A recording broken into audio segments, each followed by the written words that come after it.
昔日甜美女星却因为吸毒毁一生。泰国女演员 Imanas Anand-Pandy 过去曾是模特儿、演员，甚至出演不少电影，每月收入高达几十万泰铢，然而却误入歧途，吸毒被逮，如今只能剃成光头，沦落到在街边乞讨，更哀求演艺圈前辈们再给我一次机会。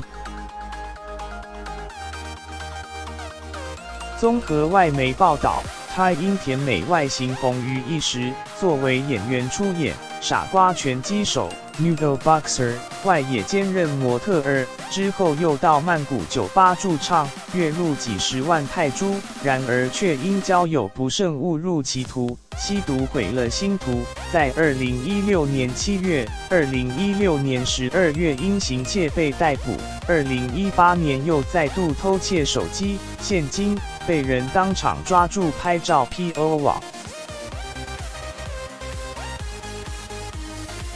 吸毒加上偷窃让他星途完全崩坏，被网友认出后，纷纷感慨昔日女星却沦落到街边乞讨，头发剃成光头，穿着邋遢拖鞋等就坐在路边，嘴里念着肚子饿，想要钱吃饭，更被报道疑似罹患某种疾病。